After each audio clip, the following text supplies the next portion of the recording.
able to scale that Wendy's business to become the #1 franchise owner in the world? Well, we started off like most companies at that time. If you're black and you're going to get involved, they're going to put you in the black area town. And so it was no different. We started in Milwaukee because I spent all those years there with 5 stores in the inner city of Milwaukee. And they were not very good restaurants, but I figured if we worked at it, you could turn things around. Hello again, my name is Christopher F. Coleman with the Business Intelligence Group. I'm a business leader, advisor, and business coach, and I help investors and organizations through due diligence processes. And in the meantime, I like to research a lot about different activities and things that I enjoy, trendy topics that are out there right now, and find the business and career principles within them. And today I want to take a look at a YouTube video with ex-basketball player Junior Bridgeman. And you know, he was a player back in the 70s, played for the Milwaukee Bucks as well as the Clippers, and I think his highest salary was $350,000, and today he's a billionaire. And so here I got a video with him with Rich Paul, and he's going to talk a little bit about his blueprint of how he became successful. This is Wikipedia. Ulysses Lee Junior Bridgeman Jr. Was an American professional basketball player and businessman. Bridgeman played in the National Basketball Association for the Milwaukee Bucks and Los Angeles Clippers from 1975 to 1987. Following his career, Bridgeman owned hundreds of fast food restaurants, became a Coca-Cola bottler and distributor, and acquired Ebony and Jet magazine, despite never making more than $350,000 a season during his NBA career. Bridgeman had a net worth of over $1.4 billion, making him one of the wealthiest former athletes in the world.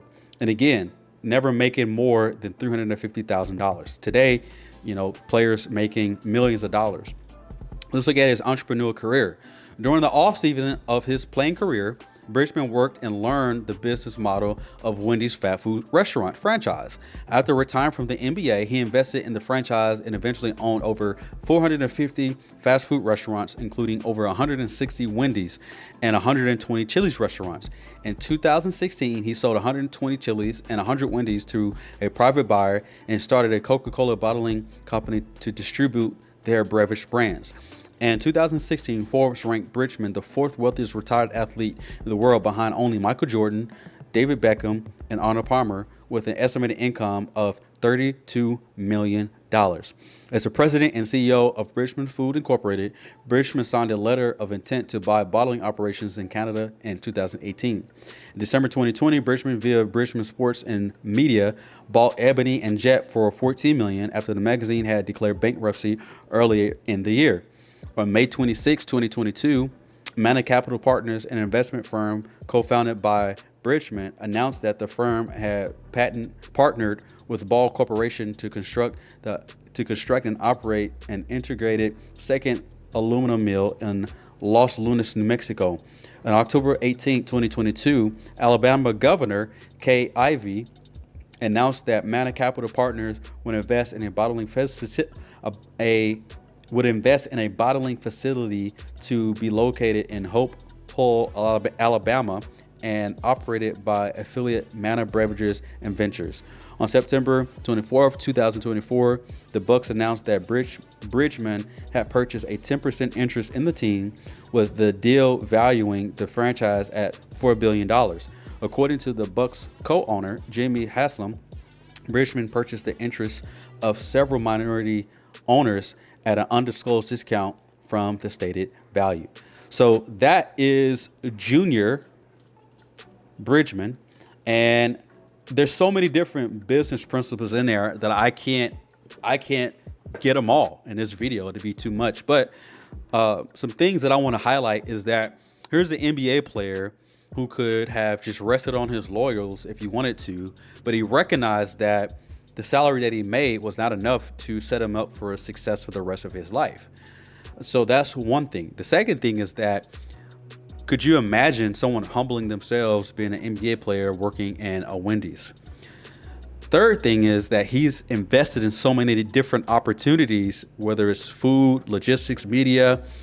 He's invested in so many different things. So the third principle I would highlight there is that he's diversified his investments.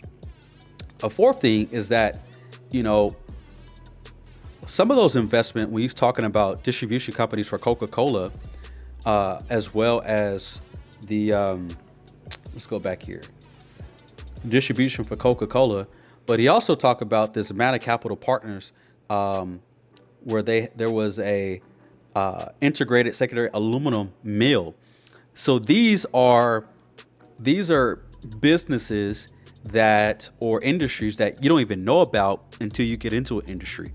No one knows about the aluminum business. I had a fraternity brother back in college who was from Alcoa, and from him I learned that, you know, most of the aluminum in the United States come from Alcoa, Tennessee. I had no idea. But Alcoa used to be known as North Maryville many years ago, and it began a transition thanks to the Aluminum Company of America. Of course, the first letters spell out Alcoa. From cars and cans to food foil, aluminum is a daily part of our lives, especially in the Tennessee Valley. And it's all thanks to this man, Charles Martin Hall. At just 18, he invented a revolutionary process to create aluminum. In 1910, Aluminum Company of America purchased 3,000 acres and then North Maryville, and Alcoa began incorporating it in 1919. The company recruited both white and black employees with housing in neighborhoods, complete with churches, water and sewage facilities, park, and equal education. In 1920, 1,700 whites and nearly 1,500 African Americans called the town home. Alcoa opened its third plant in 1942, which rolled sheet aluminum, a hot commodity during World War II. The aluminum can debuted in 1959, and in 2013, demand increased for light and durable aluminum sheets in automotive production. Arconic took over Alcoa and renamed the local plant Arconic. In 2019, Arconic split into an aerospace and automotive company, with aluminum manufacturing operations expanding in Alcoa. some of these things you don't even know until you get into an organization, into an industry, and as you begin to learn the industry, you begin to grow. So those are some quick business principles there. But let's listen to Junior Bridgeman here and see what he has to say. To the league, the total salary for 12 ball players and 3 coaches, total salary for 15 people when I came into the NBA was $1.8 million. So you divide that up, and when I left the league, I made the most money that I made my last year, and that was $350,000. All right. So the first thing I want to talk about with Junior Bridgeman here is that, one, he looks like a businessman. When you look at a lot of the NBA players today, no doubt they're young. Someone that came from a lot of different backgrounds, and all of a sudden, overnight, they become millionaires. Definitely worth it because they've developed a skill, they practice the skill over and over. But the thing is, he looks the part of a businessman. He sounds like a businessman. When he communicates, he's enunciating his words. You can follow him. He can finish a sentence. And he has a train of thought that he can go along and really get over to the audience of what he's saying. And I bring that up to say that in your organization as a business leader, do you look the part where people trust you? Do you look the part where investors will invest in you? Do you sound the part? And I'm not talking about skin color. I'm not talking about, if you're from the South, you have a certain drawl, you have a certain vocabulary, some buzzwords. But what I'm saying is, can people look at you, see how you're dressed? And I'm not saying you have to wear a suit if you are a farmer. That's not what I'm saying. You should look the part, and you should sound like you know what you're talking about. And so that is another principle of one of the first things that I noticed about this man. And so let's continue. And that's a lot of money. There's no question about that. But Oh, when you let me go back. The reason why you want to look the part is because if you don't look the part, people will try to take advantage of you. And what do you mean by that, Chris? Let me explain to you.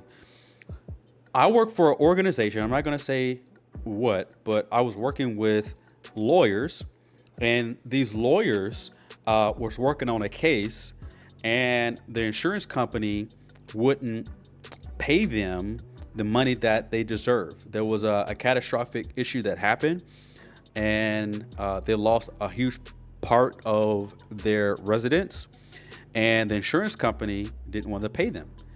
And working with the lawyers for this individual really highlighted something that I knew, but I didn't have a revelation on.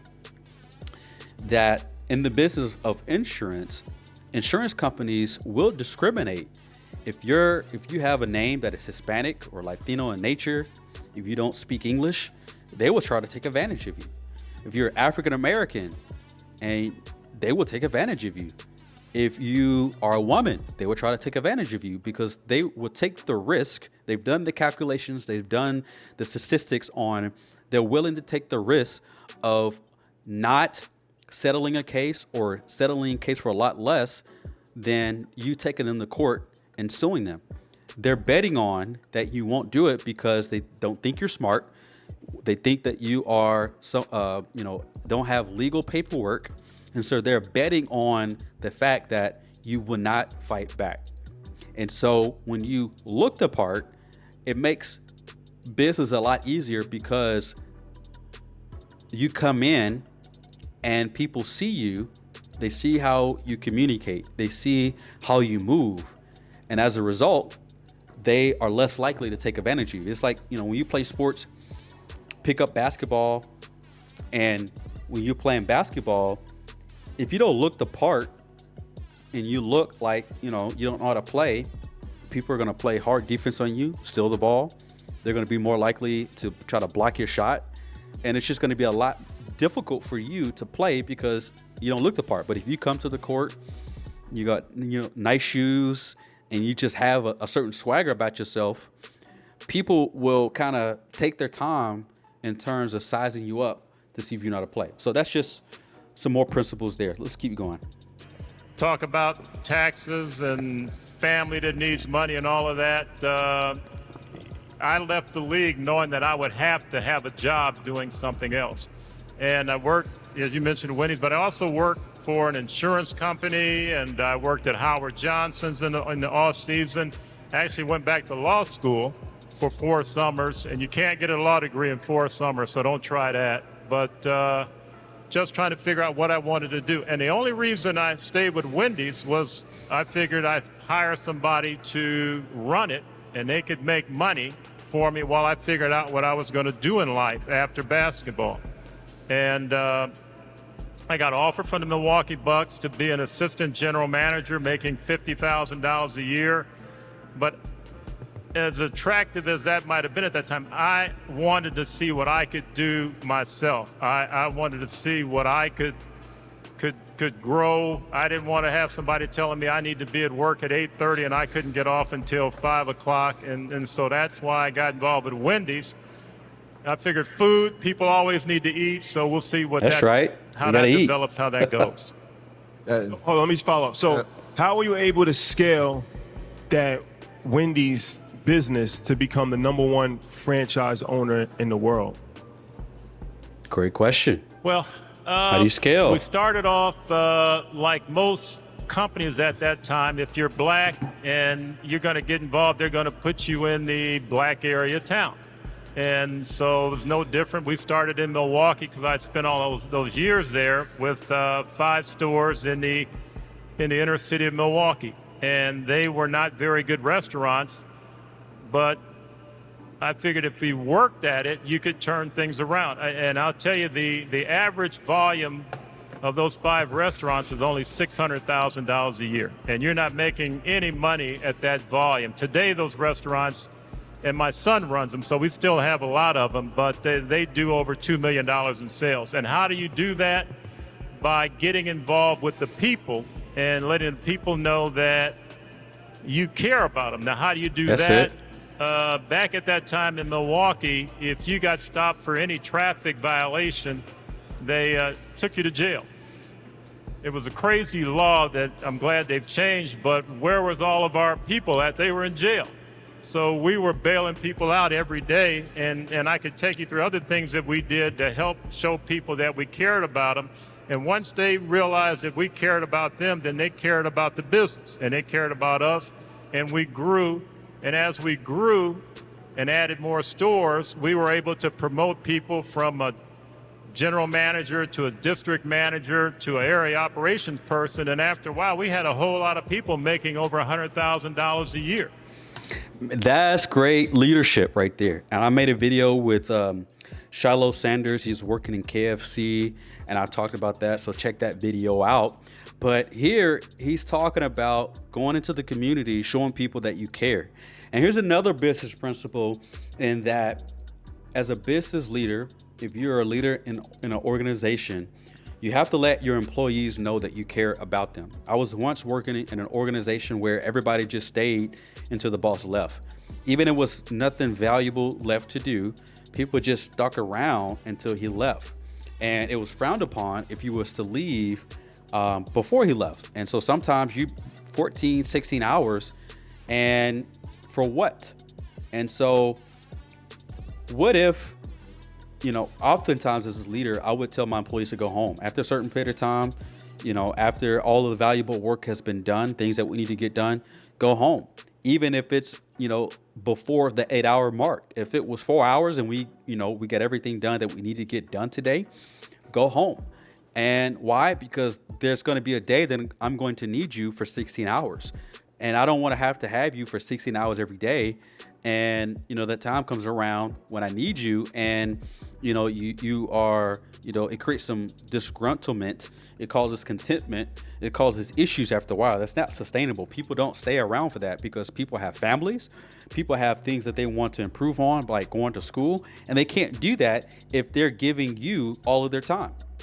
And so one way that you can show appreciation is by giving their time back.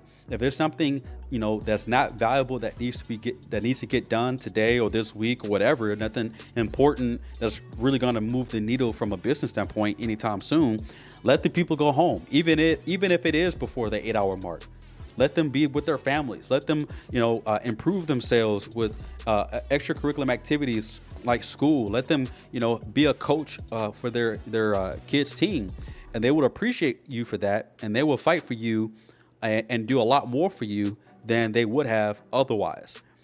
The other part what he talked about is hiring from within. In the Shiloh Sanders video, I talked about that as well, being able to, I talked about that in another video, not with Shiloh Sanders, but with Horn Jr. that went to the Panthers from University of Colorado.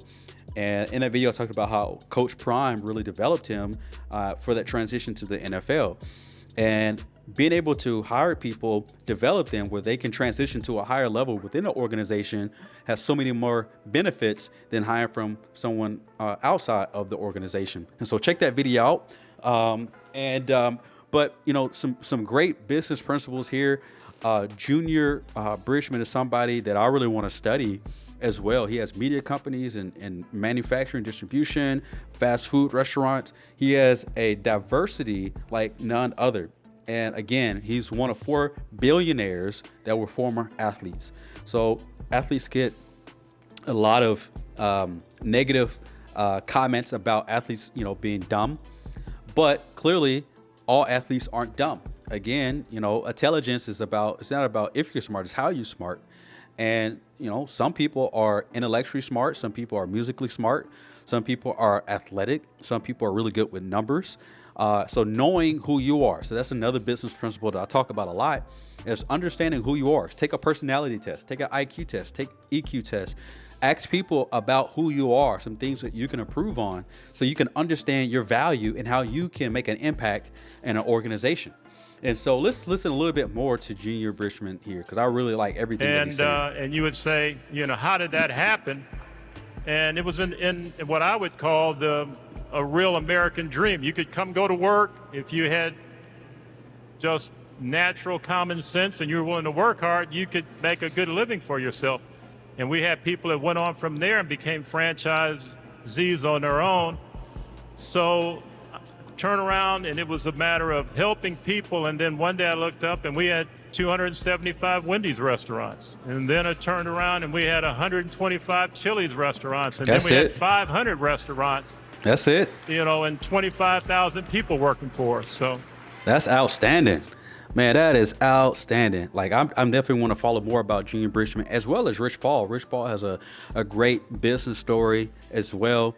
But ultimately, you know, I thought it was a lot of great principles here that I wanted to share with you all. I'm excited that you were able to click on this video, listen in, find those business and career principles.